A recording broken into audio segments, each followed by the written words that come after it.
Tom spike और Jerry को उनके शरीर से फ्लीस पिस्सू हटाने के लिए उनकी फर शेव करने के लिए ले जाता है, लेकिन चाहे वे कोई भी तरीका अपना लें वे उन फ्लीस से छुटकारा नहीं पा सकते। इन सब का कारण एक आवारा बिल्ली है। वो आवारा बिल्ली टॉम की लापरवाही का फायदा उठाकर टॉम के बाथरूम में घुस जाती है और टॉम के बाथटब में नहाने लगती है। जब टॉम उसे देखता है तो वो सीधे उस आवारा बिल्ली को बाहर फेंक देता है।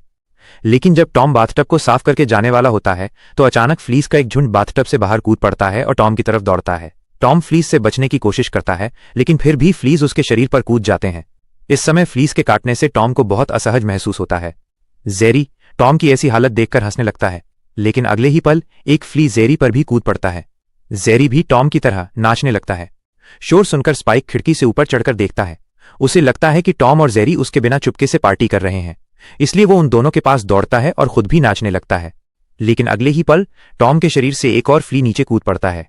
जब स्पाइक फ्लीस को देखता है तो उसे आखिरकार कुछ गड़बड़ होने का एहसास होता है। वो तुरंत भागने लगता है, लेकिन अंत में वो भी फ्लीस के चंगुल में फंस जाता है। फ्लीस स्पाइक को बुरी तरह से काटने लगते हैं। स्पाइक फ्लीस के हमलों को सहन नहीं कर पाता।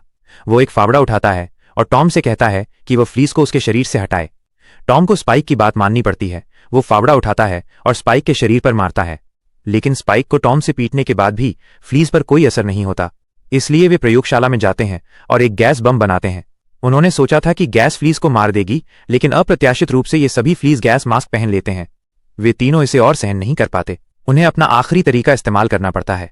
दूसरी तरफ जब आवारा बिल्ली को टॉम से एक तोहफा मिलता है और वो उसे खोलती है तो उसे 3 रंगों वाला एक फर कोट मिलता है। वो आवारा बिल्ली खुशी खुशी इस कोट को पहन लेती है, लेकिन अगले ही पल कोट से फ्लीस का एक झुंड बाहर कूद पड़ता है और आवारा बिल्ली का पीछा करके उसे बुरी तरह से काटने लगता है।